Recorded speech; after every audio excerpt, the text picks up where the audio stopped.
राधे राधे दोस्तों। हाल फिलहाल में मैं शॉर्ट वीडियो तैयार किया था आचार्य प्रशांत जी के एक वीडियो के अगेंस्ट, और मुझे सच में बहुत ज़्यादा हेट कमेंट्स आए। एक बात तो मैं समझ गई कि उन्होंने अपनी पूरी ज़िंदगी में क्या कमाया है, वो मैंने कमेंट बॉक्स में देख लिया। दोस्तों, आपसे हाथ जोड़ के निवेदन है कि आप बिना मेरा पूरा वीडियो देखे ना सीधा कमेंट बॉक्स में हेट कमेंट्स की बौछार मत कर देना। पहले मेरा पूरा वीडियो देखने के बाद अगर फिर भी मैं आपको गलत लग रही हूँ तो आप मुझे कमेंट करके बताना, और मैं आपसे एग्री करूँगी, बिल्कुल करूँगी। अगर सभी ने मुझे इसी तरह से कमेंट किया है तो मैं समझूंगी शायद मुझे ही कुछ गलत समझ में आया है।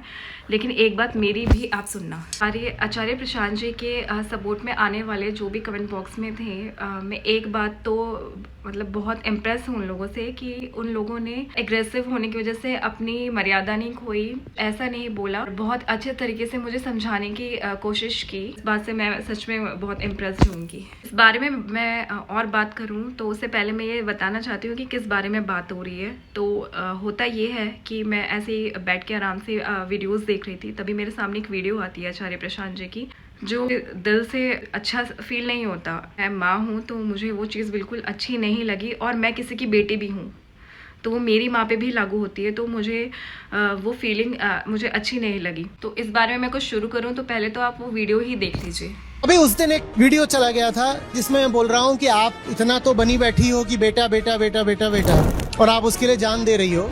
छठी के बाद आप उसका होमवर्क नहीं करा पाती हो, वो आपको क्या इज्जत देगा?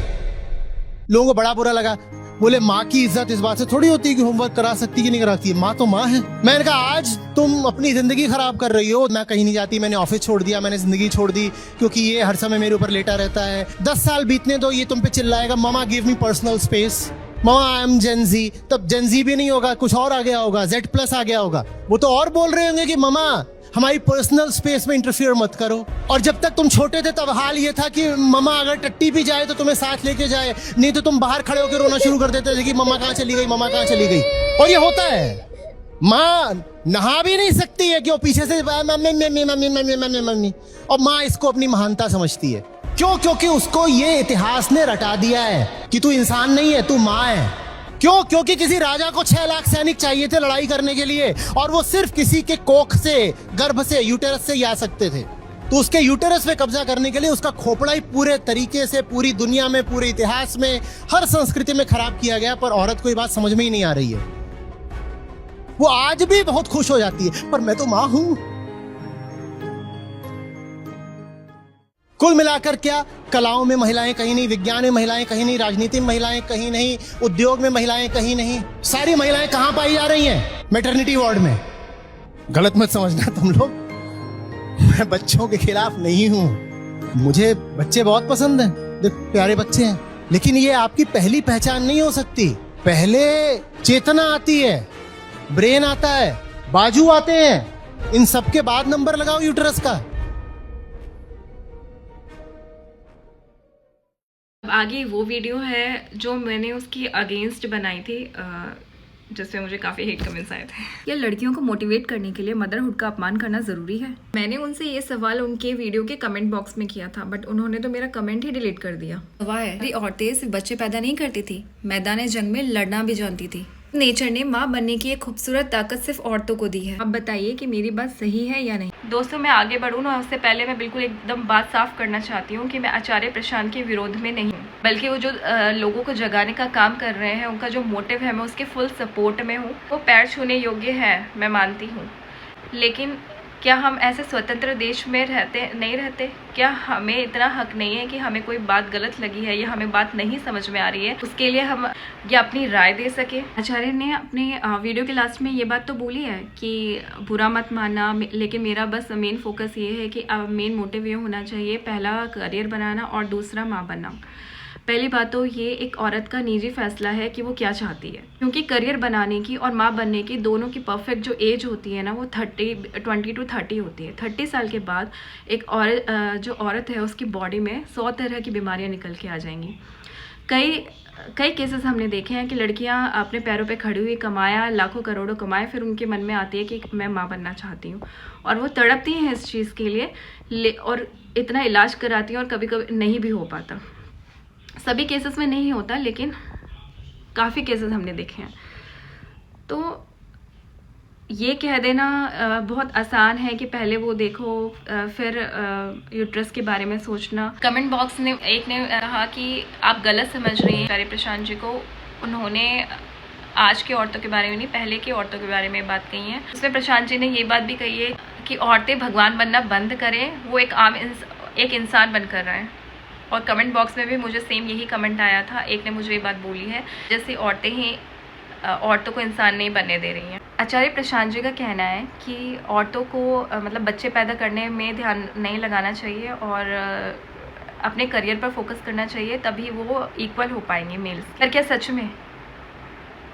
क्योंकि मान लिया चलो वो उनका अपना पर्सनल डिसीजन है, वो नहीं माँ बनना चाहती हैं, वो नहीं शादी करेंगी, नहीं वो बच्चे पैदा करेंगी, ठीक है।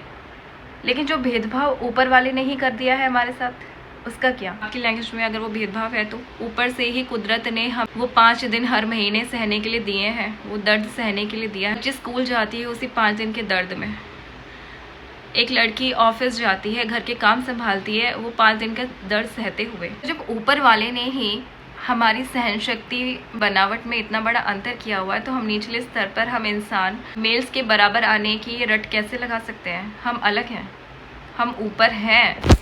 ये प्रक्रिया हमने खुद नहीं चुनी है, ये हमें ऊपर वाले ने दी है। एक कमेंट मुझे आया कि आपको अंदाज़ा नहीं है कि माँ बनने में कितनी मुश्किलों का सामना करना पड़ता है, इतना आसान नहीं है, कितना स्ट्रेस वाला होता है।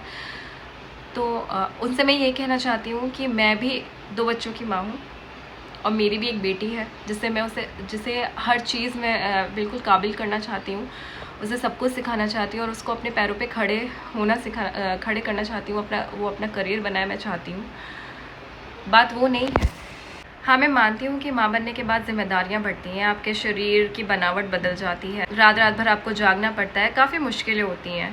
पर सच मानिए ये बहुत खूबसूरत एहसास है। और सोचने वाली बात ये है कि हाँ, ये ठीक है कि हमें करियर बनाना है, आगे बढ़ना है, लेकिन अगर सभी ये बात सोचने लगें कि हमें इस कष्ट से नहीं गुजरना है, हमें ये मुश्किल नहीं करनी है, बच्चे नहीं करने हैं, अगर यही हमारे माँओं ने और उन्होंने भी यही सोचा होता, तो क्या हम ये सब बैठ के ये सब चर्चा करने वाले होते? हम तो यहाँ होते ही नहीं। ऊपर वाले ने ही हमें अलग बनाया है, उस ऊपर वाले ने ही हमें ये अनोखी अलग शक्ति दी है कि हम एक नया जीवन रच सकते हैं। इसे मजबूरी समझना ये सही नहीं है। अगर हम सनातन धर्म को भी देखें और आध्यात्मिकता की तरफ से भी देखें, महादेव अनंत हैं, अपार हैं, लेकिन उस शिव की शक्ति भी पार्वती हैं, पार्वती माता है, प्रकृति है। शिव शक्ति के बिना अधूरे हैं। सब कुछ सोचकर और समझकर ही मुझे वो बात उनकी बुरी लगी कि औरतों को अपने आप को ऊपर बड़ा बनाना बंद करना होगा और अपने आप को इंसान समझना होगा। जब ऊपर वाले ने ही हमें इतनी अनमोल शक्ति दी है और उन्होंने ही हमें बिल्कुल अलग बनाकर भेजा है, तो हम खुद कैसे करें? इसने मुझे कमेंट करके कहा कि आचार्य प्रशांत जी पहले के टाइम के हिसाब से बोल रहे हैं, क्योंकि पहले के टाइम पे राजा अपने सैनिकों को प्रेशराइज करते थे कि वो बच्चे पैदा करें जिससे वो सैनिक लड़ने जा सके। तो मैं ये बिल्कुल साफ करना चाहती हूँ कि हमारे सनातन धर्म में हिंदू राजाओं में कहीं भी इस बात का कोई जिक्र नहीं है। ये जो आप कह रहे हैं ना, वो सब राज्य और मुग़लों के टाइम पे और हिटलर के टाइम पे प्रेशराइज किया जाता था। हमारे यहाँ ऐसा कोई भी सिस्टम नहीं था। सनातन धर्म में संतानों को ना भगवान का आशीर्वाद माना जाता था, ना कि किसी सेना की मशीन। आप बिल्कुल सही हैं, आप जिस चीज़ के लिए लोगों को मोटिवेट कर रहे हैं मैं उसका बिल्कुल सपोर्ट करती हूँ, लेकिन बात सिर्फ सीधी सी ये है, मेरा पॉइंट बस ये है कि आपने जो कहा है ना, उसे जो माँ बनना चाहती है, मतलब क्योंकि माँ बनना ना निजी फैसला है। अगर वो चाहती है माँ बनना तो वो उसका निजी फैसला है, पर जो खुद से माँ बनना चाहती है ना, आपने ये जो मशीन का टैग दे दिया औरतों को, उससे क्या होगा कि उन औरतों में जो सच में खुशी से माँ बनना चाहती हैं उनमें हीन भावना आ जाएगी। उनके मन में ये आ जाएगा कि अगर मैं माँ बनूंगी ना तो लोग मुझे मशीन समझ लेंगे बच्चों। तो बस मेरा पॉइंट ये है कि आप अपनी में ना सभी औरतों को मत लाइए। आप जिनके बारे में कहना चाहते हैं सिर्फ वही पॉइंट रखिए और सभी औरतों को एक मशीन का टैग मत दीजिए। मैं बस इतना कहना चाहती हूँ। एक और कमेंट आया था जिसमें उन्होंने मुझसे कहा था कि आप आचार्य प्रशांत जी के आगे कुछ भी नहीं हो, आप उनकी बराबरी नहीं कर सकते, उनके आगे आप कुछ भी नहीं हो।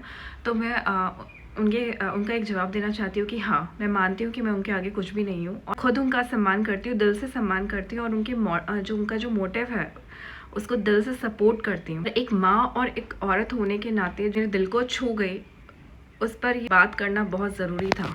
बस ये कहना चाहूँगी कि ये कोई घमंड नहीं है जो हम अपने आप को ऊपर दिखा रहे हैं, ये तो कुदरत ने ही हमें कुछ एक्स्ट्रा शक्ति दी हुई है। लास्ट में बस ये कहना चाहूँगी कि मैं किसी के भी विरोध में नहीं हूँ। हो सकता है कि मुझे समझने में कोई गलती हुई हो, जैसे कि आप लोगों ने कमेंट्स किए थे, लेकिन मैं अपना पक्ष रखना चाहती थी जो मैंने रखा कि और अब आप मेरे साइड से भी ठंडे दिमाग से सोचिए, बैठिए और उसके बाद कमेंट में बताइए कि क्या मैं गलत हूँ तो क्यों हूँ, कैसे हूँ, मुझे समझने में या मुझसे कोई गलती हुई है।